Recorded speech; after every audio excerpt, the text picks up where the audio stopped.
Hey everybody, GM.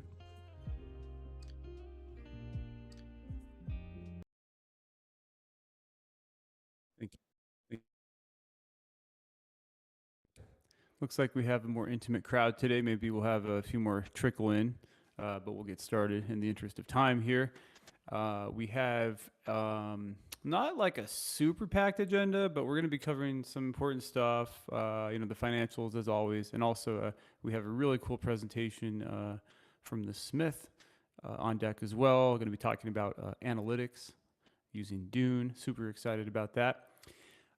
So I just wanted to preface this whole conversation with kind of some thoughts on what's happening right now. Sometimes you really feel that a bit of like an existential threat in crypto when the powers that be do things that are sort of perhaps threatening. And what happened with Tornado Cash this week is really emblematic of that. So for those that don't know, the OFAC, U.S. regulator, sanctioned basically the use of Tornado Cash, a privacy-preserving Ethereum tech, or specifically, I think they sanctioned addresses related to that. What that exactly means, you go down a big rabbit hole. But clearly, the government does not want users using this technology. Ostensibly, they're doing this because some North Korean hacking group was using it. Initially, they said that the North Korean hacking group built it, which is utterly false, and they retracted that tweet. The bottom line is, I think the feds here are probably just misinformed about what's going on to some extent, but they're also clearly, not liking this idea of privacy preserving technology. And crypto has been allowed to flourish quite a bit over the past decade, but sometimes things like this happen where it's more threatening. Ever since 9/11, the government has been more opposed to financial privacy. It's quite the opposite. At centralized ShapeShift, we didn't have KYC. We had to add that because the writing was on the wall. But what does all this have to do with ShapeShift? I think it's directly related because I don't know about you guys, but I'm here to build help build the future of technology that will really make humanity freer and more prosperous and help preserve basic rights like privacy. And with things like seeing like what happened with Tornado Cash, it's like, wow, this is why we're here. It's not to make a fast or easy buck. I think anybody in crypto that was out to make an easy buck and here for the gains, they probably left a few months ago, and that leaves us hardcore motherfuckers to fight. And it's so cool to be able to work on this through a bear market, and that's one of the positive aspects of a bear market. So I think, and I guess also in light of our 1 year retro we had earlier today. Thank you, Tyler, for leading that. Really great session, but just kind of thinking about how far we've already come, and it's like there's so much more work to do, but we have a great foundation. I think our greatest strength is our community, and one thing I'd like you guys to keep in mind as we work through this bearish environment is, if you know anybody or you run into people that might be a good fit to join our community, even though obviously it's more tricky to get paid contributors. People tend to self-select when they see what we're building. And even though we're not in a hype-driven environment, we still have a wonderful community here at the DAO, and it's great to see. Lastly, I just wanted to parrot a tweet that Ocean shared earlier today, which is super relevant to ShapeShift. It was related to, it's sort of knock-on effects of this sanctioning of Tornado Cash. And the news is that Infura and Alchemy, those are the two primary means by which dApps access the Ethereum blockchain. They've started blocking RPC requests to Tornado Cash. It's very understandable. Why? Because they're getting either direct or indirect pressure to do this. Maybe these are centralized companies, or lawyers maybe are telling them, hey guys, you really need to do this.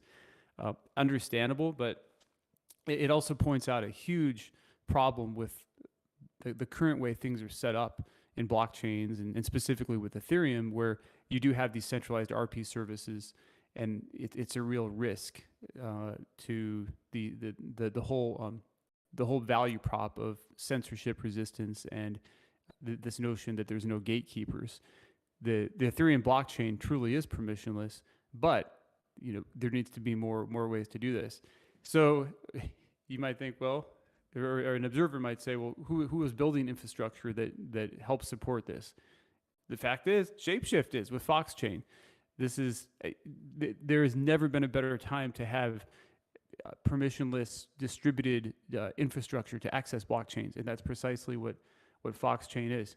Additionally, just before the TMDC call, shit hit the fan again. It turns out Curve has been hacked. There was a DNS attack on their website. This has happened before with dApps, and it's unfortunate. But people show up, they think they're using the regular site. They wind up giving or signing on their wallet to give permissions to do give the dApp permissions to do certain things.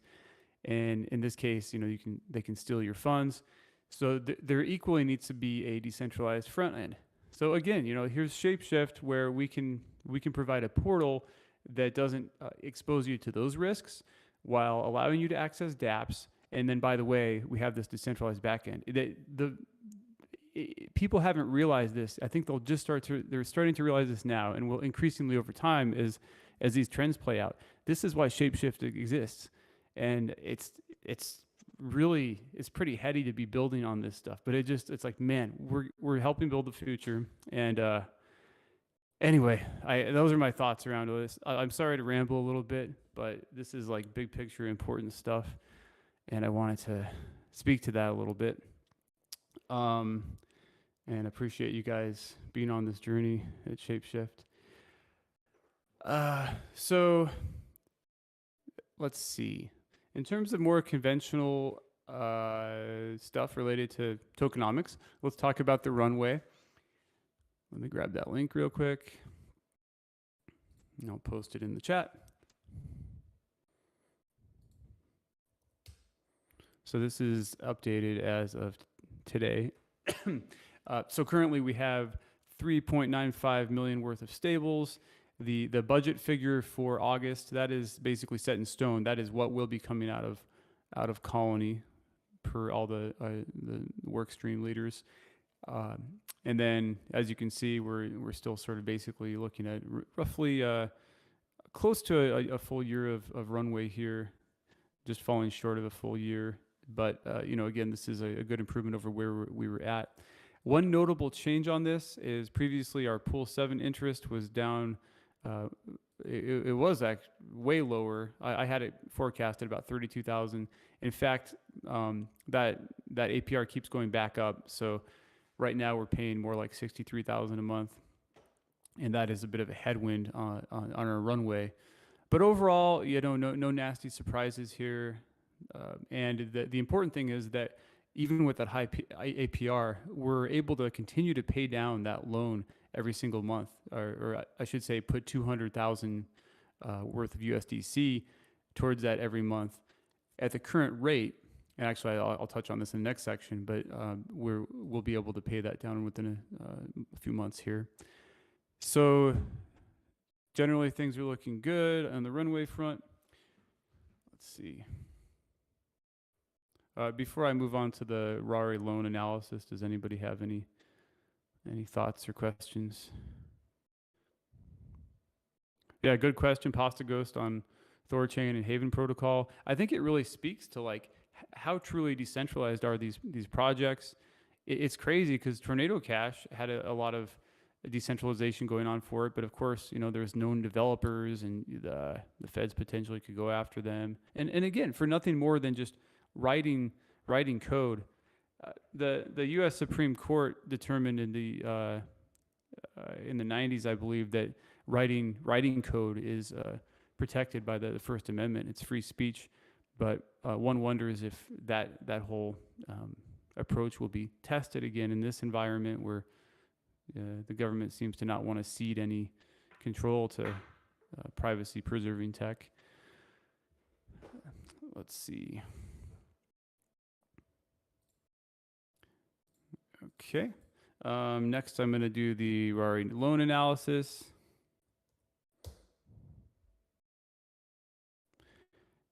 So this is pertaining specifically to pool 7. We have, if you look, and this one has not quite been updated. Let's see.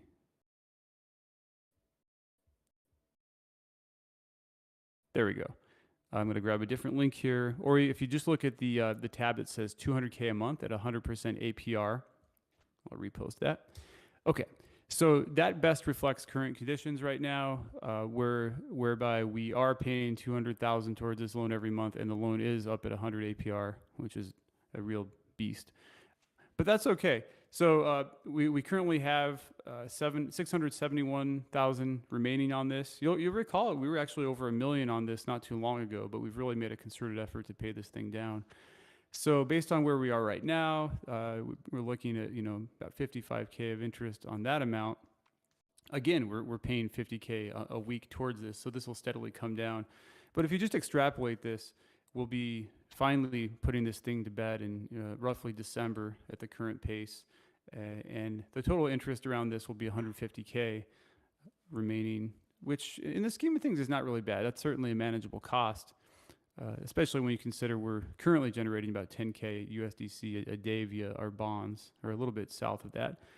So I think currently things are somewhat well in hand with this loan. No big changes. Our current approach seems to be working well. Anytime you might think, well, if we deposit more, shouldn't the APR go down? Yes, it does, but there is a counterparty in this pool, and every time we do that, they quickly withdraw their liquidity, or that amount of FAE, which in turn affects the dynamics of the pool and sends the APR right back up. So it's a little bit it's a little bit of a tricky situation, but the bottom line is that there's no reason we can't continue to steadily pay this down. Yeah, I never was. I don't know if they're gaming us so much as like they're just acting like probably rational economic actors in this case. I would say is kind of what's going on. But in any case, it's not great, but it's also not a huge threat to our runway. I'll pause for a minute. Looks like a few of you are typing.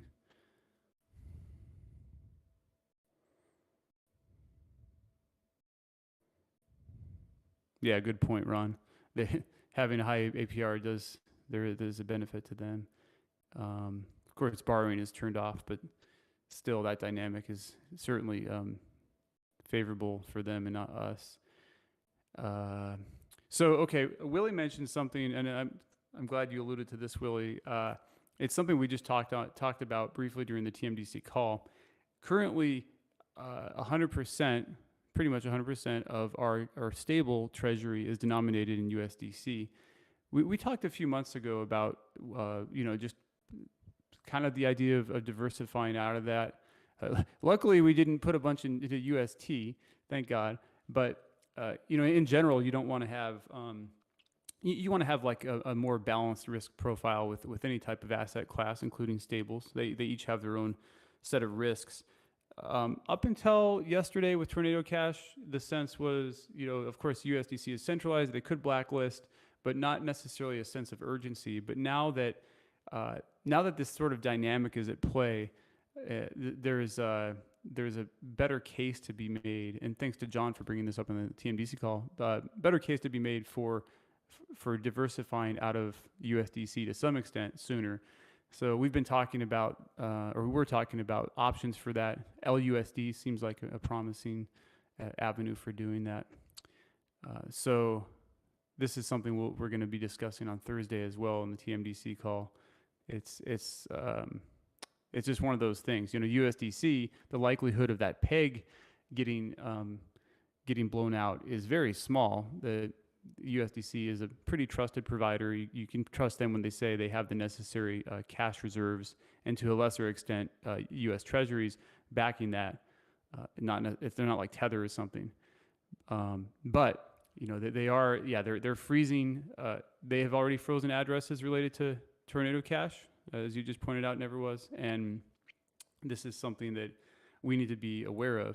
The fact is, if for some reason, maybe. Yeah, who knows? There's a lot of quirky reasons this could happen, but if the DAO's funds got frozen, we would be in a shitty situation there. So yeah, that's kind of where we're at right now. It's kind of just like a strange week, you know. It's sometimes in crypto the bad news tends to just come all at once. We're already in a bear market. We've had this tornado cash thing. Now it's curve. Looking ahead to tomorrow, expect more volatility. We have another CPI number coming out. Last month's data was actually it was higher than expected again, and but interestingly, the market, specifically the crypto markets, didn't nuke on that. We'll see if that happens again tomorrow. But this really will also kind of affect the macro narrative. You know, this idea is like, you know, is the Fed going to start chilling out a little bit with the tightening environment? So look for that to really sort of dictate what happens next in crypto. So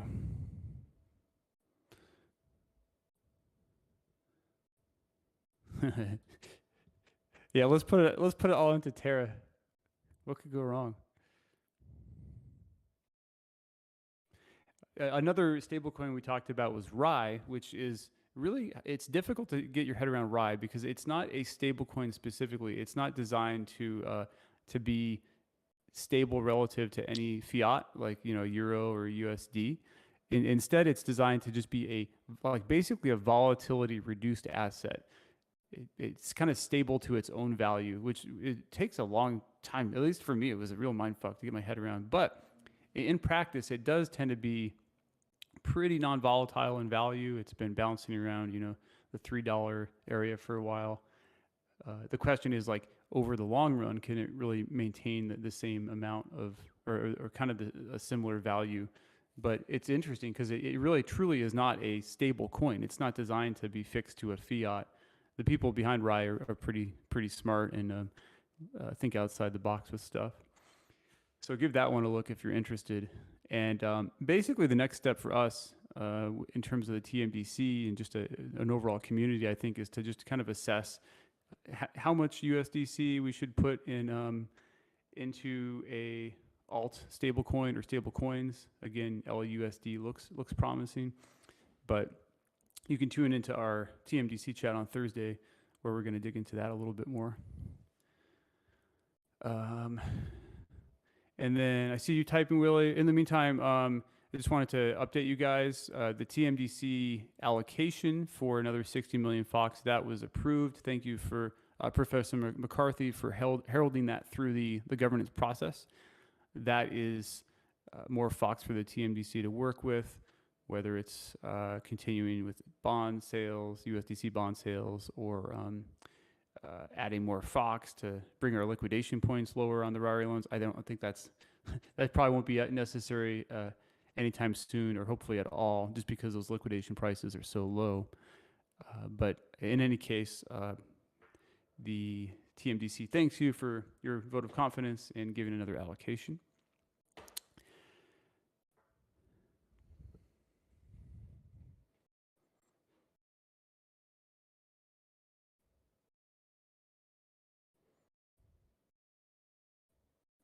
Yeah, and this is where it gets, you can really think through like the different scenarios here, depegs, and how the blacklisting would happen. But the fact that a stablecoin specifically has the ability to blacklist, this makes it much more appealing from a government perspective, because, you know, if they're not going to have their own U.S. government coin, they damn sure are going to make sure that a widely used stable coin, and their preference at least, will be something that has the ability to blacklist things. Of course, then you don't have control over your finances. So just something we need to keep an eye on. Also, don't get the impression that everything is bad in terms of the regulatory and kind of like legal political trends right now. Recently, there was a more positive, like, Senate bill sort of floating around that would put the control of or oversight of a lot of cryptocurrencies under the CFTC, which is a lot better than the SEC. No chance of that passing in the current Congress, but look for things to change after the midterms. There are more pro-innovation people, and I get the sense that the crypto industry as a whole is lobbying more effectively on behalf of all of us working on this crazy stuff. So, yeah, lots of fodder here for conversation. I don't actually have anything else on the agenda for today. We did have a AMA plan for idle finance. That was scheduled for tomorrow. They are actually kind of in the final stages of launching, and they're not quite there yet. So we're just going to push that off a little bit longer, and I'll let you guys know when that's going to happen. So, yeah, I guess at this point, hey, the Smith, if you want to jump up here on stage, and how's it going, man? GM. Yeah. Hey, Jim, everybody. Jim, Ken. I really appreciated your invitation, dude. So real powerful ideas around here. Yeah, I'm really excited. Yeah, to be part of it. Yes, I have a presentation. I don't know how I can share my screen, this space chat. Is it possible?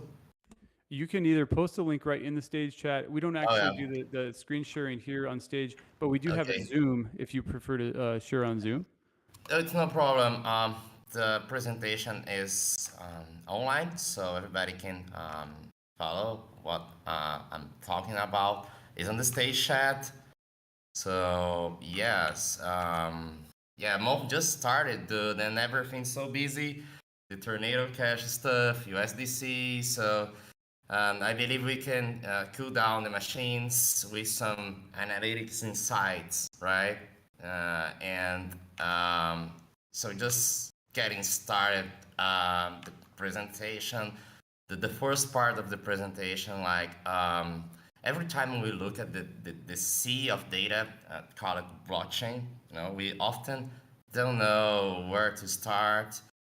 So that's why creative solutions are so welcome nowadays, right? So Mr. Bear is a globalization workstream contributor. So he built something really interesting in global laboratories and came up with a dashboard in Dune Analytics. So this presentation is sort of an introduction for Dune, how it works, and mostly how we can explore its usability, right? So yeah, it would be good if we use Zoom. I even don't know how to do it. That's my first time, presenting something on ShapeShift stage, to be honest, PTT. Can we make it? Can I open that in Zoom? So we do have the Zoom link if you want to. GK just posted it, and Okay. you could share that way. That's typically how we roll. Okay, cool. I'm opening that, and then we can do this in Zoom, right? And while the Smith gets that queued up, everybody give the Smith props for his successful approved proposal on the global work stream. Congrats, man. Everybody appreciates all your hard work over the last several quarters.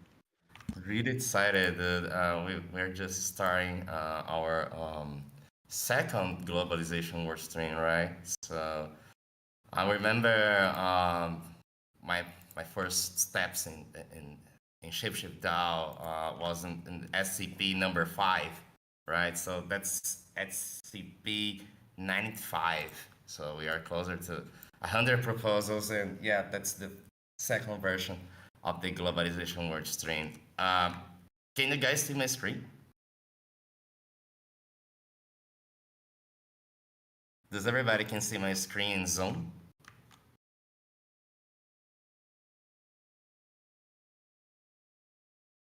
Sorry, I'm opening it right now. Yes, we can see it. Okay, cool. So, okay, let's get started. So after all, what is Dune, right? So Dune is a data analytics platform. It is surfaced the blockchain data and turns it this data into human readable data, right? It is for free, so users can query on-chain data using SQL, and create dashboards that group queries together to tell a story. So queries in Dune are public, so they are available for anyone to view and fork, with the exception of private queries. So they are available only for a paid plan, right? So moving forward, um, everything starts with a query. There really aren't any limitations about what you can query regards to on-chain data. So the open source mindset fits well in this application proposal, very saying. So everything starts with a query in Dune's user interface. So you can run test your query in their application and store then into public or private, right? So if you see in this slide, that's the raw query, right? And that's the Dune dealing with the all the numbers that the query get it, right? So as I said, they're public and listed, so it can be easily forked or merged into dashboards. So we can get a better view and start modeling data, right? So that's the most excited part about this process. So you build single queries and then you merge them into a single dashboard, right? So a dashboard is the result of multiple queries and views combined. It's pretty interesting. I used to say we have been keeping organizing that dashboard in convenient topics, right? So you can tell a story around data and properly saying numbers. So that's why Dune is really interesting because it is unlimited, right? So there's a lot of possibilities that you can build in a dashboard.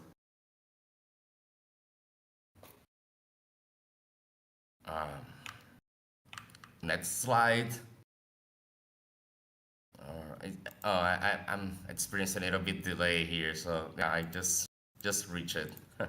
The strategic benefits. Oh, okay, cool. This is really interesting. The strategic benefits for ShapeShiftDAO. We can place the contract heat map, the contract adoption, and the fresh on-chain data. For example, this data presents the thoughts heat map. So in this scenario, we are observing the daily active users using thoughts on noses, right? So we can cross this panel with some, I don't know, marketing action that made an airdrop of noses chain, right? So we can counting numbers and quantify these. Same goes for the thoughts adoption. It's possible to measure the contract by analyzing the distribution since its beginning, right? Because I think the thoughts on gnosis is in its early stages, right? So I've been questioning myself if those wallets are voting our governance process. For example, um, you can see a bunch of wallets with low amounts of thoughts allocated, and yeah, we do have a solid growth in Gnosis, but I see that it is an organic growth, right? We just released the token there, and everything happened.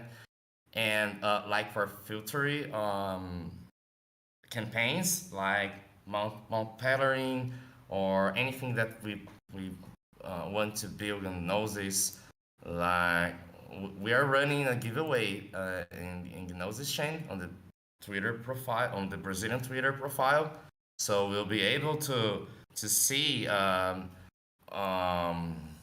data about those 10 peoples that we will distribute 1,000 thoughts, right? So that's why we choose Dune for provide support to our analytics capabilities, right? And almost the last part of my presentation, but this is really cool to see. As I said, a creative solution can bring interesting insights into decision making, right? So I also believe that it is a question of mindset and internal adoption. Then is yet another data source that looks reliable, and it is up to us select and choose the best sources, right?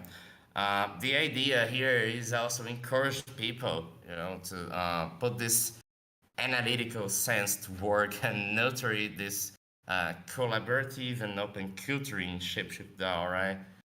So, concluding, just two short topics. Like, I believe that work stream leaders can become more efficient with data-driven solution decisions, and Dune can guide some of them. Like in global, we are adopting Dune as analytics tool, and also ShapeShiftDAO can provide more effective product market fit with increased exploration of on-chain data, right? So those are my conclusions, and I really appreciated this time, Kent, because it is a mindset, right? That we can place some seeds with Dune. I know there are some tools, some similar tools like Tractor. Vlad is using Tractor in Odyssey to quantify their numbers. It is SQL basic too. And yeah, I will place the Witty did it. Thank you, Witty. The address, the dashboard address on the stage chat. And yeah, that's all. After the conclusions, I would say thank you everybody, and thank you Kent for the moment. You're always doing a great job, So mad props. Thank you. Muchas gracias, senor. Thank you so much for coming up and presenting. This is so cool. It really, it's a really nice complement to the dashboards that Darwin has built out and that focus more on the primarily on the main net. It also really speaks to one of the things that came up in today's retro was sort of like, the DAO Yes. ideally needs to be making more decisions with respect to with data, not so much like gut feel decisions, but like how can data guide our decision making? And this is specifically one of the benefits. You even listed it there at the end. More data is always good, especially as we as we expand our presence on Gnosis chain and in the DeFi world in general. And having this ability, gaining this ability in a bear market is a super important building block that will allow us to kind of develop more insights as things get crazy in the next when things pick up again, when trading activity and transactions pick up again. So yeah, great stuff. Yeah, we intend to continue to build around Dune, and yeah, of course we'll be sharing with everybody our progress. So thank you. Yeah, excited to see the next steps on that. Oh, finally, the Smith. If anybody has any, sorry to get you back up. If anybody has any Yeah, questions about this or thoughts or wants to kind of yeah, for sure. contribute, what should they do? Just to reach out to you? Yeah, for sure. They can send me a DM, chat, or jump in the global channel on ShapeShift Discord. We've been working there. There's focused topics that we've been working around, like Web3 operations. So yeah, that just reach me out. Awesome. Cool. Thanks again. So, lastly, and I apologize for the oversight and not having this on the agenda, but we have a final presenter as well today. We have Kotabe on the audience. He's going to give a quick update on the regen farm. Let's get you up here, Kotabe.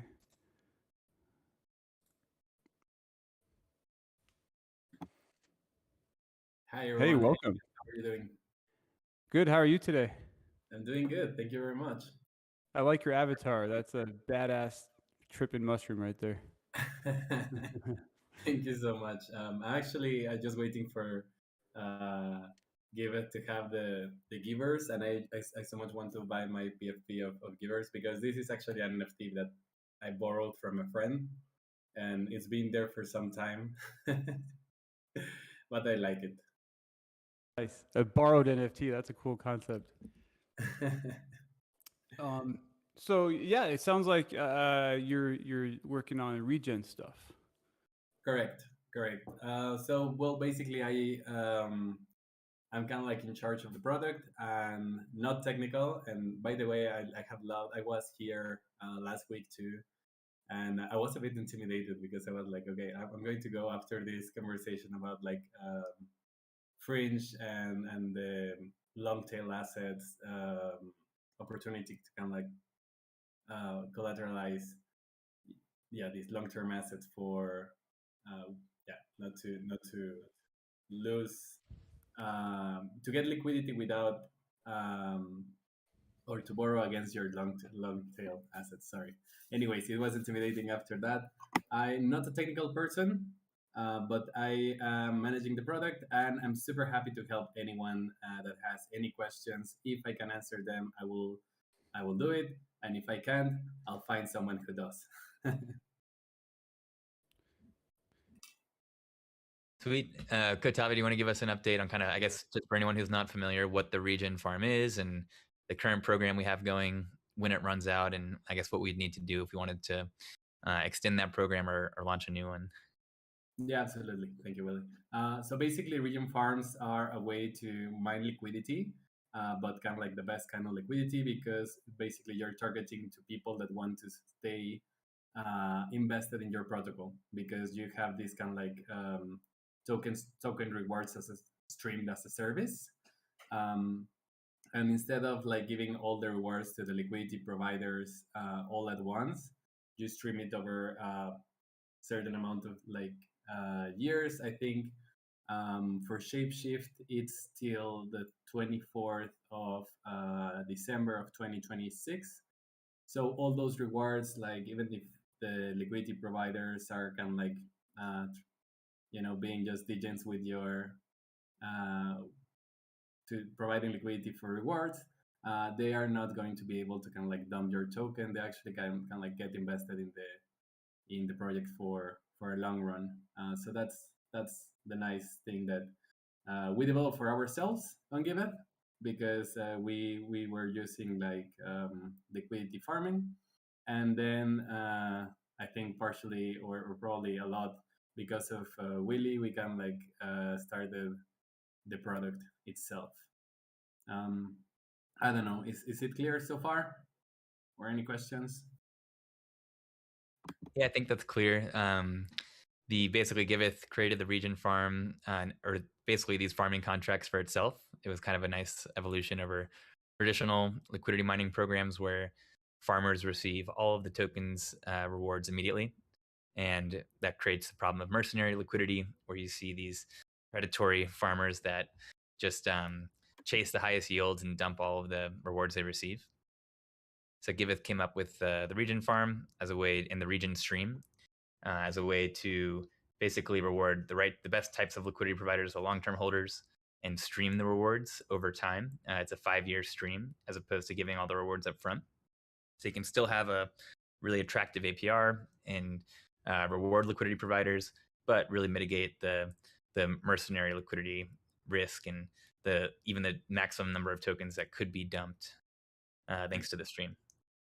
So basically, Giveth took that same concept and made it available to other DAOs. So ShapeShift was the first project to launch a regen farm. We actually had some Fox that was already earmarked for Fox and Honey liquidity on Gnosis Chain. So it was kind of a perfect solution to take that Fox that we already had earmarked for liquidity mining and be able to use the region farm in a way that not only supported Giveth by giving them a proof case, but also enabled us to, again, reward the best types of liquidity providers and minimize the amount of Fox rewards that could be dumped. So that's been going pretty well. I think it's part of the reason we're seeing so much activity with Fox on Gnosis chain. You can also see on HoneySwap, let's see where Fox is right now. I know we're one of the top 10 tokens on HoneySwap in terms of liquidity. I'm checking right now to see where we're at now. But we don't necessarily have sufficient liquidity. We were listed on Agave and then delisted for borrowing because there wasn't sufficient liquidity on Gnosis chain. Yeah, right now I can't see, it's not loading the tokens, but we're the number 6 pair, the Fox Give pool. Yeah, we're number 5 token on HoneySwap right now in terms of liquidity, with just $300,000 of liquidity.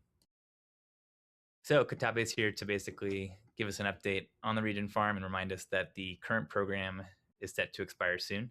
Do you have that date, Katabe? Yeah, it's set to expire on the 2nd of October. And basically, so fortunately, it's already set, and it wouldn't take much time to continue. But since DAO voting and governance takes its time, I just wanted to kind of like remind you guys that we are kind of like a bit less than short than 2 months for the end of the program, in case you want to kind of like extend it for a few months more.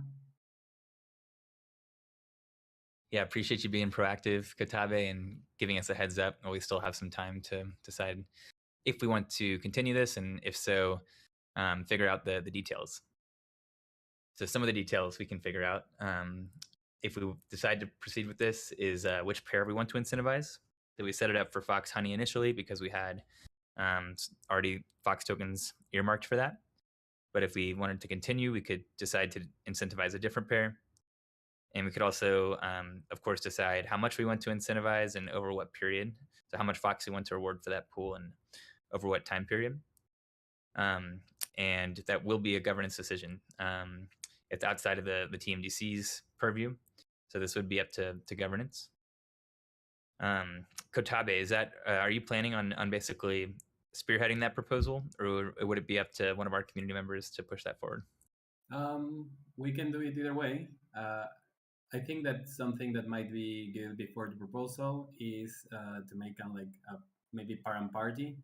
I don't know if you have like the spreadsheet that we use for like checking the parameters.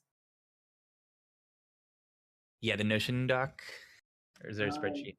We also have a spreadsheet. I can sort out the details with you and anyone that wants to. Sweet. To play with the parameters. If you'd be willing to push that proposal forward, I think that would be super helpful, and then we can be sure to give feedback on the specific parameters. I'm happy to help with our governance process if you have any questions. Absolutely. Yeah. So I'll just maybe reach out to you to get some shed some light on some specific points on maybe like duration. But yeah, this sounds good. I can spearhead the initiative. Thank you, Kotabe. I really appreciate it. Neverl has had a great point in the stage chat as well, that the stream continues. So even if we decide to do a new program with a different pair, basically any rewards that liquidity providers receive in the new program will just add to their existing stream, which is pretty cool. It really does create, anyone basically who farms is now automatically kind of invested in the project for the duration of the stream, because they'll have rewards. They'll still have rewards to claim. And it is kind of this cool psychological effect where you're kind of, it's gamified and you just want to see your stream number go up, basically. So exactly. And I think the discussion of pairing is also interesting. Maybe it will be good to have some opinions there, because I know that when the bear market started, we kind of like we made an extension from our own farms, and we we transition from having a peg, sorry, not a peg, our pair with Honey to our pair with stablecoin XDAI to kind of like be more protected from downward volatility and just like prices crashing. But yeah, now there is this discussion of like with the hype of the merge, we probably are going to extend a few farms more for, I mean, for Give It. And do we want our pair to be kind of like with ETH or not? And yeah, it's a very very interesting discussion there in our forum. So might be the case for this one too. I can present a few proposals and then let the discussion ignite the discussion on the forum. That sounds great. Good, Tave. Yeah, I'm open to either. I could see if we were to proceed with this, like a Fox XDAI pool making sense, or a Fox WETH pool. And it's cool that you guys are already discussing this on the Giveth in the Giveth community and can present some proposals and maybe even some recommendations for what you guys think is the best path forward. Absolutely. Well, thank you so much, Katabe. If there's any other questions in the stage chat about this region farm, please post. Looks like we've got one from H Payne. Is there a benefit of doing more of a mixture of tokens in an LP? This is a great question. Right now, HoneySwap and most DEXs support just equal pairs. So 2 assets being provided in a liquidity pool 50-50. Curve, Balancer, and maybe some others are do support mixes of tokens. Kotabe, so I know that Giveth has done like a farm for Balancer, so it is theoretically possible to do it on mainnet. On Gnosis chain though, do you know if there's any DEXs, specifically DEXs that Giveth does support with the region farm that allow mixes of tokens in an LP beyond just 2? I am not aware of any on Gnosis. I know that from our own farms, we have one, like most of them are with HoneySwap. One is with SushiSwap, and on mainnet we do have like Balancer. We do have now at the Angel Bolt. We have a farm for our Angel Bolt with Ichi, and that's all I am aware of. But I can ask if there is other provider. I mean, at least like the UX wouldn't change, all the front end wouldn't change, and it will just be kind of like where are people, like the links of where are they providing liquidity. And I don't know if like more things within the contract or backend, but I can ask. Cool. Yeah, I'm curious if it is even possible on Gnosis chain. To answer H Payne's question on is there any benefit to doing more of a mixture of tokens, I'd say not necessarily. I think it kind of just depends. Any pool, it depends on the tokens that are in there. So like in some ways you're diversifying your risk more, but if any one of those tokens goes to 0, then it can wreck the whole pool. So yeah, it's a good question. I'm not sure if there's any benefit. There are definitely, I'd say, some trade-offs, and largely it just depends on which tokens you're putting into the pool. What will be possible though is to have more than one farm. You can have like different pairs. One pair with, say, XDAI, kind of like to hedge from like market prices crashing, and one with ETH, and kind of like having a risk mitigation strategy. That is possible. Great point. Yeah, we can always do more than one pool. And we do, we're talking about this on Gnosis chain because that's relevant to the Smiths talk, and that's where our current program is. But Giveth does offer the contracts on mainnet as well, if we ever wanted to do a liquidity mining program on mainnet with the stream. Hey, Willie, I actually have to bounce out a little bit early here. Would you mind just taking us to the home stretch here? Sure, you bet, Kent. And I think we're pretty much there. Yeah, happy maybe to cover a couple more random questions here, but appreciate it. And thanks everybody, both our guests today, for all the insights and the presentations, and keep on rocking. Thanks, Kent. Appreciate you always, sir. Easy Fox Addict, I'm trying to understand your question. We have some news about ETH Fox Unipool and LP Stake Uni 4 on ShapeShift DAO. So we did launch a new round of the Fox ETH liquidity mining for Uniswap V2 LPs. So that is currently live. I don't have the exact date that we launched that. I think it was just a few weeks ago. Definitely within the past month that went live. So if you haven't already, if you're still staked in the round 3, make sure you unstake and stake in the round 4 liquidity mining program so you can keep earning rewards.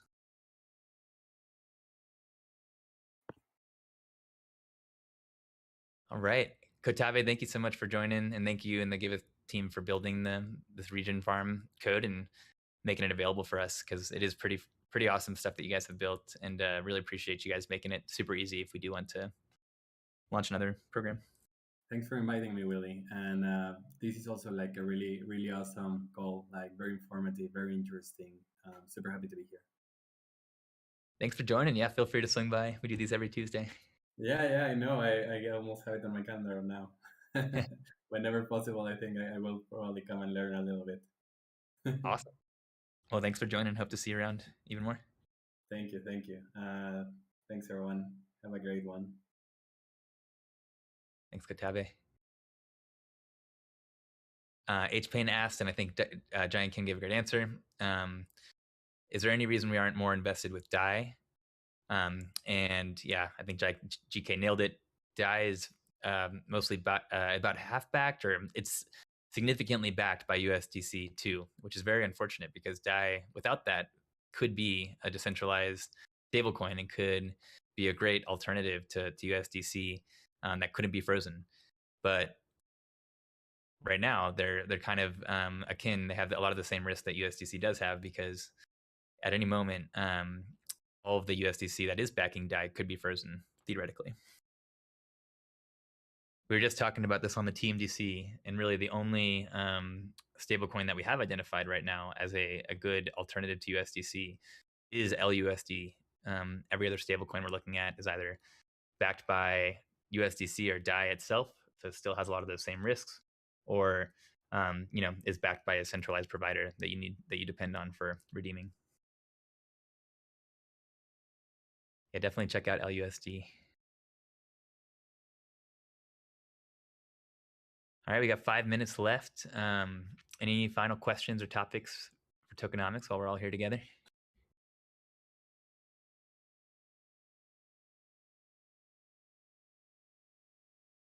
All right. Yeah, I'll just say it's an interesting time in crypto right now. There's so much activity happening and unfolding in real time. So yeah, definitely keeping an eye on all these. And TMDC was just earlier talking about potentially taking actions to further diversify our treasury, as it's a risk that's been on our radar. But so until just this past week, USDC had not frozen, Circle had not frozen very many balances at all.